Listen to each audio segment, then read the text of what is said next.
আগের মতন মানুষ এখন হাসতে ভুলে গেছে। তবে কি আমরা হারিয়ে যাচ্ছি অন্য কোনো শহরে বা অন্য কোনো গন্তব্যে? হাসি নাই, কথা নাই, কারোর সাথে দেখা নাই, প্রতিবেশীর সাথে হয় না একসাথে বসে চা খাওয়ার আড্ডা। তবে কি আমাদেরকে কোনো কিছু গ্রাস করে ফেলতেছে? প্রশ্ন কিন্তু রয়ে যায়। চলুন আজকের এই ভিডিওতে আমি এমন কিছু বিষয় নিয়ে আলোচনা করব যেগুলো মিলে যাবে আপনার সাথে। মানুষ আগে ঘুরতে যেত, বিকেলবেলা খেলার মাঠে 20 থেকে 30 জন লোক থাকতো। মানুষ পাড়ার মোড়ের পাশে বসে গল্প করত, কথা বলতো। এখন এগুলো করে না। এখন অনুভূতি নেই, কিন্তু স্ট্যাটাস আছে।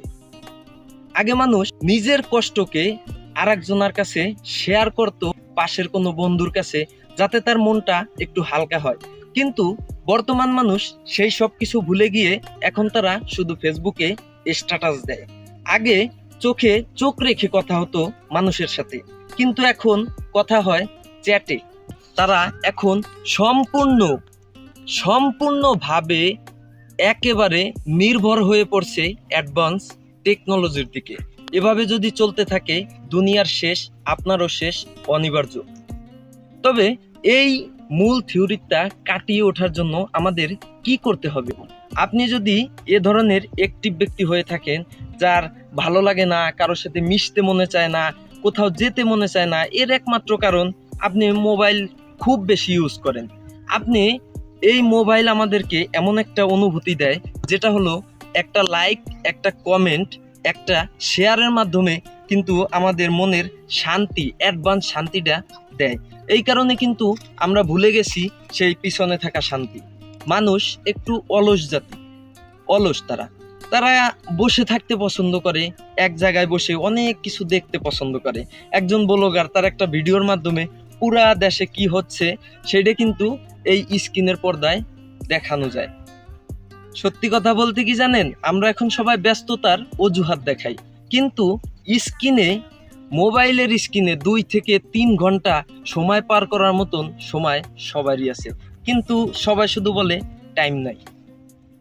তো আমি আজকে এই বিষয়গুলো নিয়ে যে কথাটা বলতেছিলাম, এবং এর থেকে ফিরে আসার জন্য বা স্বাভাবিক আপনার নিজের ভালো ব্যক্তিত্বতে আসার জন্য কি করতে হবে, একটা অ্যাডভান্স রুলস আপনাকে ফলো করতে হবে, যেখানে সময় দিতে হবে 2 থেকে 3 ঘন্টা। কি করবেন? দিনের বেশিরভাগ সময় আপনি ফোন ইউজ করেন, অবসর সময় কতটুকু পান? 2 থেকে 3 ঘন্টা, কিন্তু আপনি ফোন ইউজ করেন। একেবারেই চেষ্টা করবেন 1 ঘন্টা ফোন না ইউজ করিয়া থাকার। আপনি চেক করবেন না কোনো রকম নোটিফিকেশন, কোনো ফোন কল রিসিভ করবেন না। তারপরে পরিবারকে সময় দিন, প্রতিদিন 20 থেকে 30 মিনিট। বাবা মা, ভাই বোন, আত্মীয় স্বজন, নিজের ওয়াইফ থাকলে তাদেরকে সময় দিবেন 20 থেকে 30 মিনিট। এরপরে আপনি একেবারে মনোযোগ দিয়া 20 মিনিট মোবাইল ছাড়া নিজের চিন্তাকে রিয়েলাইসিস করুন, এবং নিজে ভাবুন যে আপনি দিনভরা কি করলেন, কি চিন্তা করতেছেন। এই সব বিষয়টাকে ছোট্ট একটা ফ্রেমে বন্দি করুন, এবং প্রতিনিয়ত 2 থেকে 3 ঘন্টা এভাবে সময় পার করুন। আশা করি আপনি আগে যে রকমের অবস্থায় ছিলেন এটা থেকে অনেকটাই ফিরে আসবেন, বা যে কোনো একটা রাস্তা পরিকল্পনা করতে আপনাকে অনেকটা হেল্প করবে। মূল স্টোরি, অ্যাডভান্স টেকনোলজি আসলে খারাপ জিনিস না। আসলে ব্যাপারটা হলো আমরা এর দাস হয়ে যাচ্ছি। আপনাদেরকে সবাই এই অ্যাডভান্স টেকনোলজি যদি ব্যবহার করে, এটা হতে হবে না, আপনার নিজেকে ব্যবহার করতে হবে অ্যাডভান্স টেকনোলজিতে।